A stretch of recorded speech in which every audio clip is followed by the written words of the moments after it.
One day cricket, India chasing Virat Kohli. What do you think the result will be? Are you even surprised Virat Kohli does it once again? 100 number 48 in one day internationals. The chase master Virat Kohli does it once again. Pours cold water over any hope whatsoever that Bangladesh had of defending what was clearly a low score on this absolute belter of a wicket. They had to chase down only 257.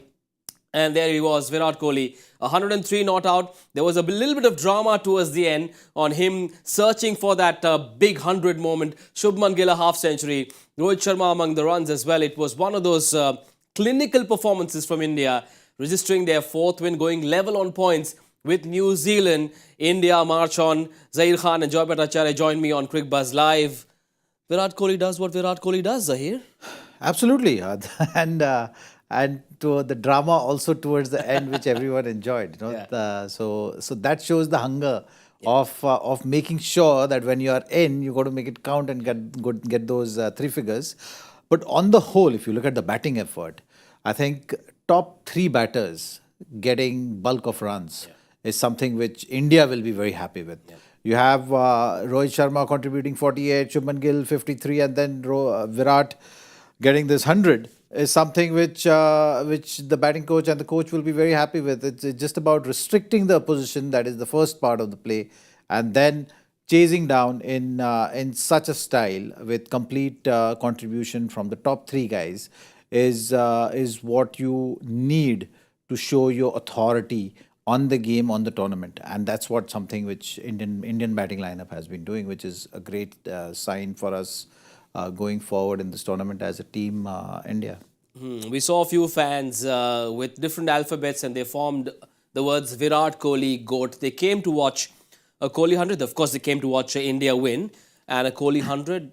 Great outing, great pitch, and a great man in full swing. Look, it's like, again, I want to, give the analogy. Unfortunately, I've watched too many films in my life. So I want to give an analogy from there.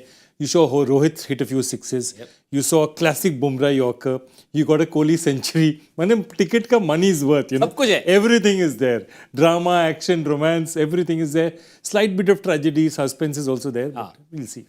Yep, we haven't yet heard on what the update on Hardik Pandya's injury is, but whatever pain he might have felt, I'm sure it's feeling even better after seeing India win. 26,000 runs in all international cricket for Virat Kohli. He's at number 4 on that list of all-time run scorers.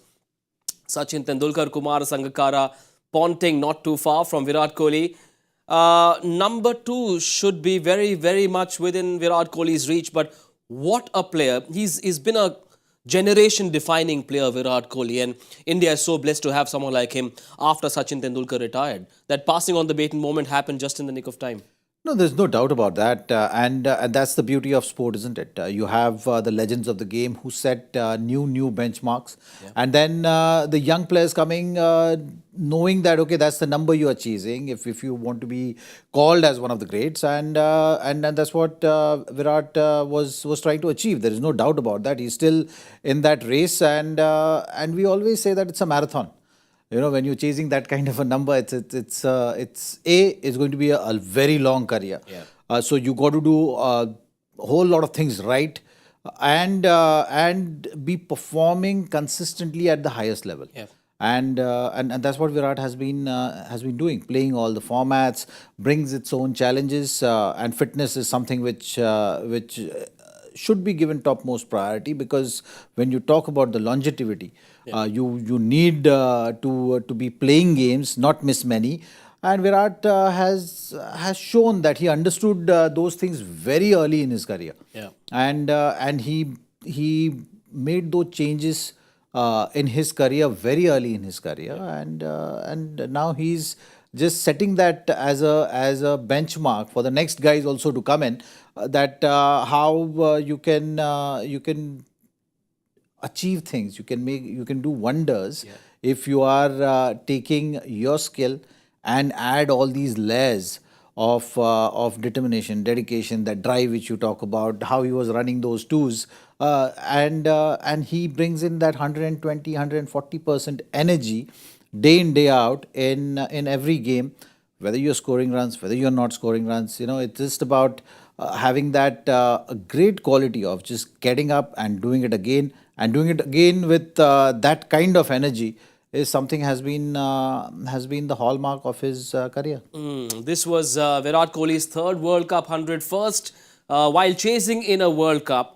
I think this is his 27th ODI 100 chasing, 48th in all, 103 not out of 97, 6 fours, 4 sixes. I'm running out of breath while rattling off these numbers. But Virat Kohli, while chasing, it seems like Virat Kohli has an inbuilt Google map in his mind where he just knows what route to take, how fast to go, and invariably he reaches his destination. No, and that's what I say. We all talk about this.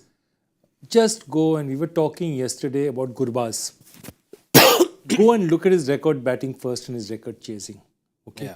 There is a huge difference. There's a difference of almost 20, average of almost 20, 30 difference. Why? Because playing under pressure with a target is a much more difficult thing. Yep. And to get 26, 27 odd centuries chasing tells you what a class act he is. It's the most difficult thing in the world to manage to sort of keep that target in mind, keep your wicket in mind. And Virat is the master of that, And that is what I was looking at. I mean, if you look at all this, so many centuries, and yet you've talked about a cricketer who's gone through 1,020 days. That's 3 years without 100. So take that career and say, in this 3 years, not a single 100 came out of these 3 years. Yeah. And just look at his form post that. And it tells you, there have been, every player goes through, bad patch in their career. Zach will tell you. But very few people have gone through the kind of patch Virat Kohli has gone through and come back after that in the way that he has come back. Yes, this comebacks post that lull seems to be very dangerous for bowlers across the world. 1,289 runs in World Cups for Virat Kohli. It's not just hunger. There are so many more attributes to the greatness of Virat Kohli, and he's sort of showing youngsters how to go about things at the top level. Yeah, see, you got to be able to keep on pushing yourself and keep on pushing yourself to the limits, and that's what he has been doing. And that's the example which he's setting for others as well. Cricket is getting more and more professional. You know that as the more teams are getting added, more leagues are coming in. You need role models, and I think for the modern day cricketers, Virat has been that for a while. And more you achieve, bigger you get in magnitude with regard to your following. People try to emulate you, and when he's on the field, he's setting those right kind of examples, isn't it? With his energy on the field, it's not just about batting. When he's fielding, also he's bringing in that energy to the side, and that rubs off in a team sport. That is something which gets others also going. You've seen that today's stop as well, when he dived and he stopped a certain two there or a boundary in that area. So that is something which he has been doing day in, day out. And he has been very vocal about saying all those kind of things, where he says that, if I'm there on the field, I want to be doing all those things. I don't want to be missing those twos. I don't want to be missing those singles. And that has been a very important part of his batting as well, like the way he builds his innings. Today he got those free hits to start with. So he took advantage of that. But if you don't get those free hits, he's ready to grind. He's ready to get those first 10, 15 runs just by putting the ball in gaps, running those ones and twos hard. And even today when he got that 100, those last couple of runs which he was running at full intensity, knowing that the game was done, right? Like, the Bangladesh knew that they've lost the game. India knew that they've won the game, but still he wants to carry those attributes of playing this sport, which goes a long way, I feel. So Virat Kohli that way is showing everyone that how one should carry oneself on the cricket field, and it's just not about batting, but also the other things also which matter. When India is playing a World Cup at home, everyone's watching. When India is chasing, more people across the planet are watching. When Virat Kohli is batting while India is chasing, I'm sure people on other planets, extraterrestrial beings, are also watching. What are young kids learning from what Kohli is doing in white ball cricket? Boys and girls playing under 16, under 19. What's the learning for them? It's not just the learning. I mean, I was just thinking about when he was talking about Kohli. What does Kohli represent to cricket? I'll tell you what Kohli represents to sport. When Thomas Bach came here in Mumbai and we won, cricket has been accepted as one of the Olympic sports. The one cricketer that he did mention out there was Virat Kohli. He said, you've heard about this guy called Virat Kohli. He's got a bigger following than LeBron James and so and so. And he was very clear about it, that if one cricketer in the world you've heard of now, it's Virat Kohli. So Virat Kohli is not now representing Indian cricket. He's representing cricket. Cricket in its global form, just like when they look at basketball, they say LeBron James is basketball, Lionel Messi is football. That is what Virat Kohli is now. He's beyond just being an icon for India, he's an icon for cricket. This is the time on the show when I try to be Shankar Mahadevan on Cricbuzz Live. Here you go. Now, make a note of this. 78th 100 in international cricket, 48th in ODIs, 41st at number 3, 40th in India wins, 27th while chasing, 23rd in successful chases, 22nd in India, 4th in 2023, 3rd in the World Cup, 1st while chasing in a World Cup. Hats off to this great man. The modern master Virat Kohli does it once again, and I can tell you what, the intensity in his eyes tells us that there are many, many more coming for India fans across the world. He was cool-headed, wasn't he? Now, talking of cool, the team here at Cricbuzz, our experts and all of us together have chosen that Bumrah Yorker to Mahmudullah as the coolest moment of the match, powered by Voltas AC and Voltas Beko refrigerator. What a cool delivery it was, Jack. Yeah, because it was Yorker. Yeah. And by the time the bat came in, the ball had taken the stumps. Yeah. So yeah, I mean, that's something which you always get excited by, isn't it? And Bumrah bowling the way he's bowling in this World Cup, and that one particular Yorker which he bowled is always going to get everyone excited about a bowler running in hard, bowling at a very fast pace, and hitting the stumps is a sight to always enjoy. Yes, while things can get pretty heated, we were all kept cool by Voltas ACs and Voltas Beko refrigerators. It's a sight that gets storytellers like you in the zone to write long pieces, Joy. I'm sure you've already planned your next piece on Virat Kohli. Virat Kohli, I mean, that's what I'm saying, that this is a match that, fulfilled your every fantasy. Bumrah Yorker. What do you want? Bumrah Yorker, Jadeja fielding, Kohli runs, Rohit pull. What more do you want? I mean, you've got the entire gamut of it. Don't forget the KL Rahul catch. And a KL Rahul catch, and a fabulous KL Rahul catch, yeah, right up there. So that's what I'm saying. This is the kind of match that gives you everything. And you look at this match and you almost wish this is how it should happen. And then you worry, like as you were saying, like very good middle-class Indians, we said, this is too good to be true. There must be something there. But right now, I think we should just savor the moment. We're 4-0. This is a fantastic victory. This team is looking really good.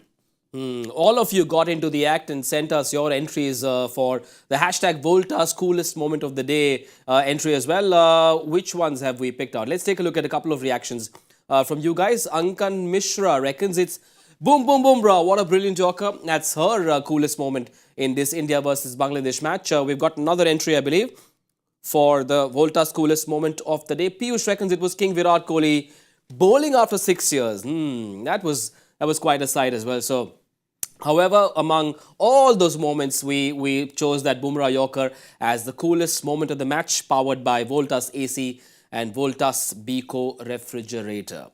On Jadeja's celebration, I'm not sure who wins that gold medal for the best fielding moment, but I think the house is still divided. We couldn't decide between the Hindi group and the English group. There's no unanimous decision. You yourself were confused. Very much. Last time when you mentioned it. Very much. Very confused. Both were very good. Yeah. I think, both KL and like I told you, the coach is definitely going to go for KL. Because Jadeja is expected to take all those catches, and we've seen him do it so many times. But KL Rahul, he's been impressive behind the wicket as well, with gloves in hand, and that's something it's not coming naturally to him. So you have to applaud for that. That shows he has put in enough effort in the responsibility which he's been asked to shoulder, and working with fielding coach, working with wicketkeeper, understanding, because even though you have done it earlier, you still have to relearn it to a certain degree. You have to get those those muscles going again. So for a while now, he has been doing it, and that work, whatever he has been doing, it's definitely paying off because he's doing a decent job behind the wicket. You know, a lot of emotional, super optimistic Indian fans, even when India loses over the last couple of years, they've said, don't you worry, come the World Cup, the intensity will be different. And that intensity is evident in the way India are winning. India dominated the proceedings throughout. Yes, Bangladesh won the toss and surprisingly chose to bat first. We'll come to that. But even while this is India's fourth chase in this World Cup, and India have looked clinical in each of those chases, Joy. Yeah, and I'll tell you what, if you compare the Bangladesh innings and the Indian innings, the one thing that I'll tell you which is very interesting is Bangladesh had a 94-run or 93-run first wicket partnership. Yep. The next highest partnership was about 40 runs. Yep. Okay. The lowest Indian partnership was 44 runs. That means every time Indian batsmen got together, they stitched together at least 44 runs. All the rest were 50-plus partnerships. Yep. And look at that's a 46-run as well. But look at that partnership. It tells you that every time they came together, they made it count. You're never losing a bunch of wickets in a row. And I think that's one thing that they are doing very well. If they're not getting out early, it happens. Like against Australia, 2-3 wickets fell immediately. Yeah. But once they got going, they're not giving away wickets easily. Yep. And the longer the partnerships are, the better it is. And I think two other things. I mean, the two players that we were regarded, what were we holding our breath about? Shreyas Iyer and KL Rahul. Yeah. Because they hadn't played for the longest time. And yet Rahul Dravid and the coaching staff have kept faith in them, and Agarkar, and you're wondering how long you're going to keep faith in them. He's supposed to come back, then KL Rahul again is injured, and they said, no, he's batting fit but not keeping fit. And you keep wondering, but finally they came good. I mean, whatever happens from here on, they have proven that they are fit enough definitely to play in these games. Well, the seeds of all of India's chases have been set at the top. Once again, Rohit Sharma, the captain today, was in good pull shot hitting form. He went after the Bangladeshis, 48 of 40. I don't think it'll matter to him that he missed out on a 50. He was upset about the way he got out, trying to play a pull shot.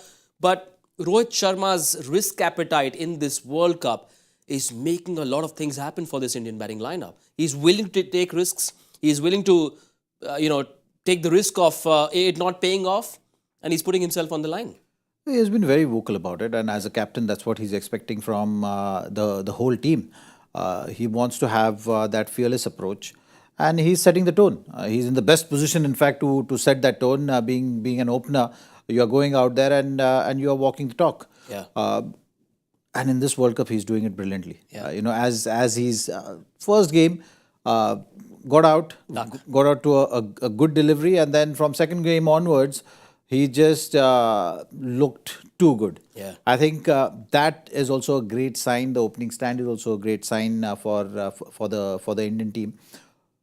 On the whole, there are a lot of positives, and you always talk about a tournament like World Cup. You need all this. Yeah. So that first game, when you're looking at how things have evolved so far, that first game was so crucial. Imagine that not turning out the way it turned out. Yeah. Things would have been completely different, and that's what team sport does. So there is no doubt that the team is full in confidence right now going forward. But that first game you'll always refer to as a game could have decided the fortune, how the team is going to go ahead, because you're 3 down. Australia were on top, and from there, 2 batters stepping up and getting the team through in style. So I think that has just settled this whole group to a larger degree, and that's why you're seeing the performances after performances like this, because they're getting more and more assured about the whole process, the whole lead up to the World Cup, whatever chats they must be having. If that game had not gone the way it had gone, it would have been a different challenge, because suddenly you start doubting yourself. Suddenly as a group you're saying, okay, are we doing the right things? Whatever we've been working just goes a little haywire. That didn't happen, and that has really set the platform, the foundation of this campaign for the Indian team. Yes, as they say, well begun is half done. 4 out of 9 games in the bag for India. 5 more to go, on course to a semi-final. Rohit Sharma duck in that first game. 131 in the next, 86 in the one against Pakistan, and then 48 today. Clearly, he's not thinking about individual personal milestones. The only milestone in his mind is to win a World Cup at home. The pain of missing out on 2011, I'm sure, is there deep down in his heart, and he wants to make up for it 12 years later. Yeah, the pain of 2011, the pain in some ways of 2019. I mean, if As you have well, scored yes. 5 centuries and just one Matt Henry spell basically cost it. Now, the big thing is India, a lot of people are talking about India not winning World Cups since 2011. If you look at India's record 2011, 2015, 2019, India has the best record in World Cup in terms of the number of games, percentage of games won. Yeah. It's just that we were stopped in the semi-finals twice, and that has been our problem, that, crucial games in 2019, one spell from Matt Henry changed the game. So those are the kind of things. So what I think Rohit wants, I think is aware that India is a very good team. He just now wants to take them across the line. For him, that's all that matters. Nothing else matters to him at this point in time. And the icing on the cake, as far as the Indian opening is concerned, Shubman Gill spending a lot of time on the crease, 53 of 55. The fact that Rohit Sharma is going bang bang allows Shubman Gill the time to sort of play himself in as well, and it's great for India. Yeah, that has been the tempo for a while now. We've been seeing that, and Shubman, I think, had a little setback because of the fever and the health, which he had to take precautions. Must have just little bit of rhythm upset, I would say, but not on the whole. So that's why this time was important. So once you recover, you get back on things. He's been having a terrific year. So in fact, I was looking at him starting the World Cup, and then if he had gotten the start and the kind of form which he had showed leading up to the World Cup, if he had continued with that, he would have been a different Shubman Gill in this, because with every game you open up. I think he had those challenges which he's just trying to overcome. But things are looking good from today's innings. You can say that he's right up there. With time and every day passing, he's only going to feel better, feel stronger, and the routine which was working for him right throughout the year, it will be easier for him to get back into it. I'm sure in the last couple of weeks that routine is disturbed, which changes your whole thought process, the way you are approaching the game. All those things. The rhythm which I'm talking about, the process which one follows, he should get back to that, and you will see some good innings from him as well going forward. Joy, you've been closely following Indian cricket for a long time. The Sachin Tendulkar straight drive, the Sachin Tendulkar flick, the Virat Kohli cover drive, the Rohit Sharma pull shot. Now that list has a new addition, the Shubman Gill cover drive. It's a thing of beauty, isn't it? No, it is. It is absolutely. I like a lot of his shots. I mean, two things he does very well: the cover drive, the straight drive, and the inside out, which he hits so beautifully. And I think that he has a lot of control over. What I like is how late he plays it, in the sense that his wrist position, seeing whether the fielder is there or not, his ability to adjust. He's a class act. And again, see, one of the things that coaches and teams do very well is, if you have a person on a streak, all you want is to keep him on the ground, keep him in the ground. So that's why they'd rush Shubman Gill back, because they said he's in such good momentum. You always want players in form, because the truth of the matter is you can't buy form, you can't get, if a player has form, he has it. He doesn't. Shubman is in form. They have to keep him playing as much as possible. Yes, 2023 has been Shubman Gill starting. Again, he loves playing in Ahmedabad. So I suppose if anyone in the Indian support staff wants to keep giving him a pep talk, just tell him that he's playing in Ahmedabad every day, and he'll come up with the goods, Shubman Gill. A look at the Bangladesh bowling card will tell you that without Shakib Al Hasan, this team sort of seems to lose the edge. The fire was missing. Shoriful, Mustafizur, not much there. Shoriful, very expensive. None of those bowlers gave the impression that they had a chance against this in-form Indian lineup. Zach. See, the only chance they had, which I was mentioning earlier as well, was the chance with the new ball. If there was some swing in the air or some help from the pitch, you get early wickets, you create that kind of a scenario, and then you just build on that pressure. So that's the kind of start Bangladesh needed. Once you didn't get that, which was very hard to get, because Shubman and Rohit both looked good. Rohit has been in very good touch. So he put them under pressure. And once that initial phase was done, you knew that it was never going to be easy against the strong Indian batting lineup. And that's what you've seen. You've seen the top three guys taking the responsibility, making sure that you chase down this total. So on a day like this, I'm not a sort of personality who would go too much into saying that, okay, you could have done this, you could have done that. And I think that's the approach will Bangladesh camp will also have. It's just about playing against strong team, the top order doing what they do.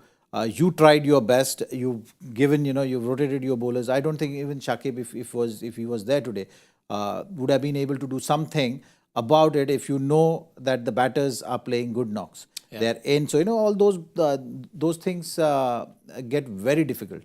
So you can play your tactics, but the tactic is not going to go your way. That's what you've seen today. And yeah, so Bangladesh bowlers, I think, should not take it to their heart with this kind of a performance is something I'll say. At 111 after 15, it pretty much seemed game over. With due respect to Bangladesh, but 3 losses in a row, Joy. This is, as you said on our pre-show, it's a team in transition. It's a tough ask to make a comeback in this. I think it's a really tough ask. They beat Afghanistan, which is one of the teams they thought they'd beat. Yeah. But I thought they would have thought they had a good chance against New Zealand because they've just beaten New Zealand recently on home territory, and they thought perhaps conditions would be the same. Look, one other thing, just look at the 3 wickets that they got. All 3 wickets were basically caught at the boundary. Which means that basically you got a player who was trying to hit the ball out of the ground. You didn't get a player, you didn't fool him in flight, or you didn't get him bowled, get past his wicket, get past his bat. So that's the one thing that tell you that they really got no opportunities. The opportunities they got were at the boundary. And I think that's the one thing Bangladesh will look at themselves and they'll say that, see, there's no, as he said, when Indian batsmen are in that form, and Rohit is one of the greatest in the world, Shubman is one of the most talented young batsmen in the world, I'm not even going to talk about Virat. So he's exactly that. There's no point dwelling on that and saying, oh, we didn't do well enough. I mean, the players, you've caught that in that form with your team scoring just 250, 260, you know that, writing's already on the wall. So there's not much to think about. But I think the next few matches are going to be crucial for them because they have to make a little bit more of a fight, if for nothing else, just for a very passionate following that they have. Zach, where did Bangladesh lose this match? Safe to say that they lost it when they decided to bat first after winning the toss? Or was it in the first innings after a good start, they lost their way a little bit in the middle overs? No, I think they batted first thinking that, okay, first put runs on board. And then if you have runs to play with, then you can put any batting under pressure.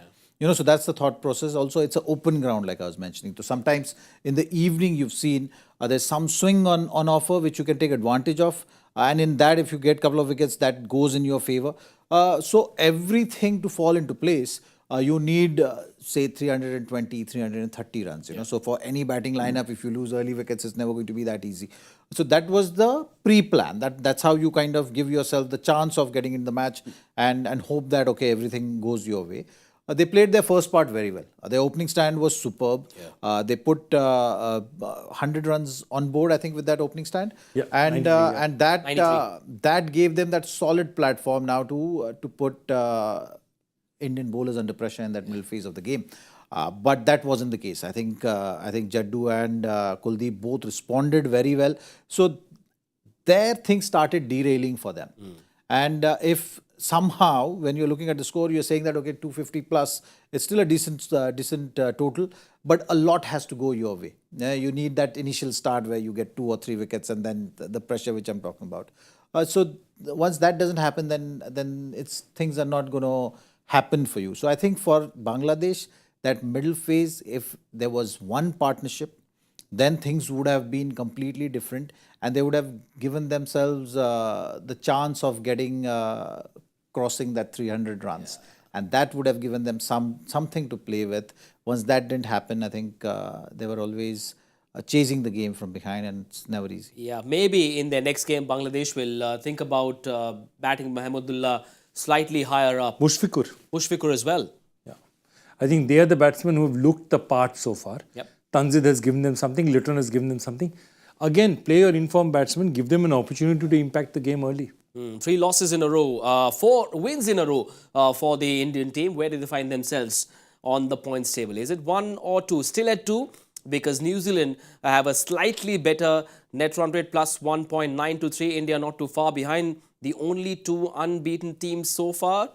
Joy, it's looking good. Yeah, but just what I want to say is, who is New Zealand beaten? Netherlands, Bangladesh, Afghanistan and England. So count England as a great win. These 3 they think they'll beat. India is beaten, remember, Australia and Afghanistan, Pakistan. Bigger sides. So I think you'll have to look at those and say that India's had maybe 2 easier matches and 2 big opponents which they thought would be tough matches.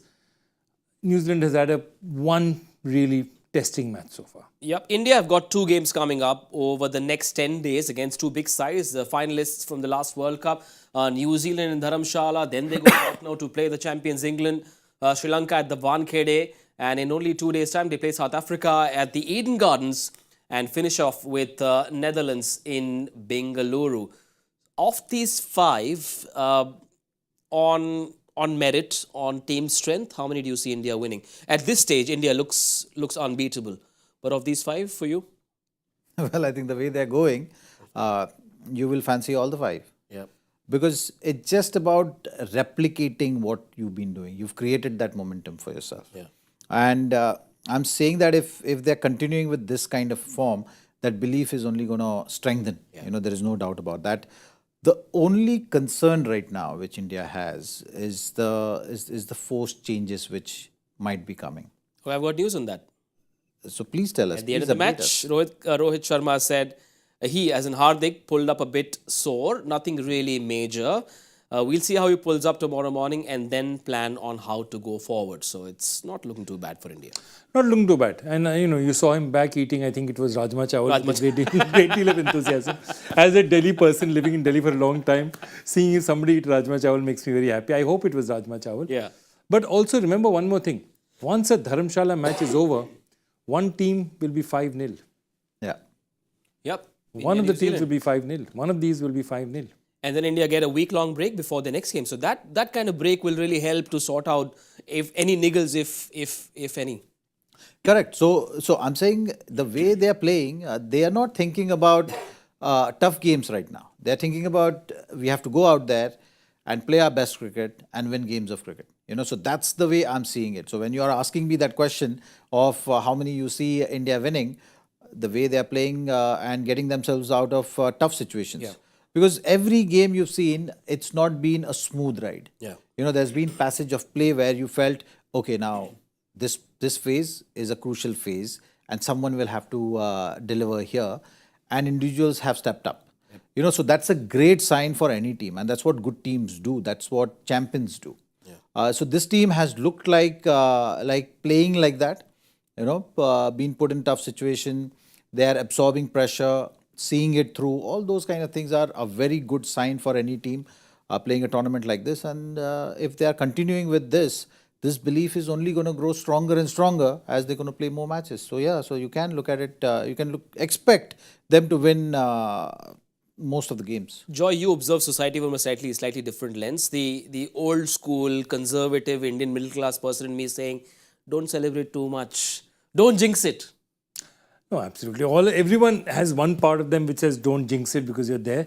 But the other part of them that they are going to say exactly like Zach said, game by game by game by game. They're not even looking forward. Yeah. Because when you're in a tournament, the best way to look at it is tunnel vision. Yeah. Okay, what's the next game?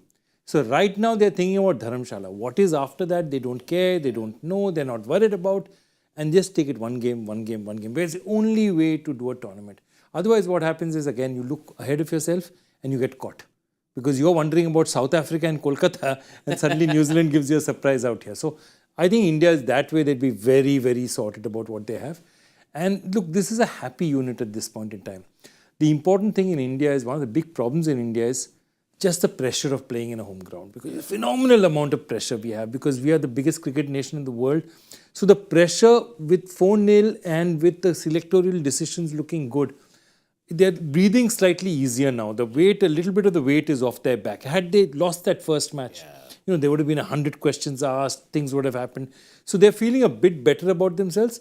And I think they're playing a bit freer now. And that's good for us. Yes, that word process that India has inherited from the great MS Dhoni is writ large in the way India are going about this World Cup. We on Cricbuzz as well take things one game at a time. Match number 18 of this 2023 World Cup will see Australia taking on Pakistan at the Chinnaswamy Stadium in Bengaluru. Australia won their last game against Sri Lanka, while Pakistan are coming off a deflating loss against India. Now, both teams have had a completely contrasting journey so far in the World Cup. After one win, all of Australia's problems don't get solved, and after one loss to India, Pakistan overnight don't become a bad team, right? It's going to be a good game. So that's how you should look at it. Yeah. South Africa losing to Netherlands and and the other game England losing to Afghanistan. England losing to Afghanistan is actually has again opened up the table to a degree where if every team will feel that they have a chance. Yeah. And from that point of view, this game is going to be a very interesting one. Yeah. It's going to be played in Bengaluru, so you know that the wicket is going to be on the flatter side. There are going to be a lot of boundaries and sixes, so that makes it a high-scoring encounter.